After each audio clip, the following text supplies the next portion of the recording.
80 సంవత్సరాల దాకా పిల్లలే పుట్ల. హల్లెలూయా. అదే మనమైతే అదే కాలంలో అదే దినాల్లో మనమైతే ఉంటాం. అన్ని రోజులు దేవుడితో ఏం తప్పిన సంవత్సరాలైనా మనకి దేవుడు ఏం తెలియదు ఉండబాబే జీవన. కానీ ఆమె 80 సంవత్సరముల దాకా దేవుడికి సేవ చేస్తూనే ఉండేది. ఎందుకంటే ఒక బిడ్డని నాకు కన్నిస్తాడు అని నమ్మకంతో. కానీ వయసు అయిపోతా ఉంది ఆమెకి, 80 దాటిపోతా ఉందా. అయినా దేవుడి సేవ మాత్రం ఆపడం లేదా. హల్లెలూయా. దేవుడి సేవ చేస్తుంది, రాత్రి పగులు సేవ చేస్తా ఉంది. ఆమె కానీ గుడ్డిదైన అన్న అని పిలువబడు ఒక స్త్రీని ఆ మూల ఉండేను.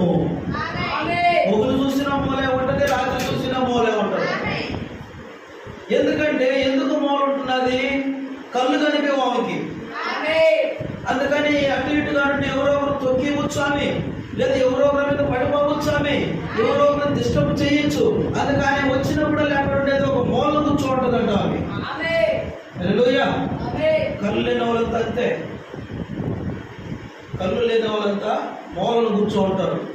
వాళ్ళకి కళ్ళు కనిపివు కాబట్టి. ఆమె ఆ విధంగా ఆమె ఒక మూలన కూర్చొని ఉండేది. ఒక స్త్రీ ఆ మూలన ఉండేను. ఆమె కూడా జరగబోయే కార్యమును ముందే చెప్పేస్తుందంట. ఆమె హల్లెలూయా. రేపు జరగబోతే కార్యము నీకు ముందే చెప్పేస్తుందంట ఆమె. మరి ఎలా చెప్తున్నది ఆమె? కళ్ళు కనిపివు కదా. జరగబోయే దాన్ని ముందు చెప్పేది ఎవరో? దేవుడు. దేవుడు ఎవరు? వాక్యం. మరి ఈమె ఎలా చెప్తున్నది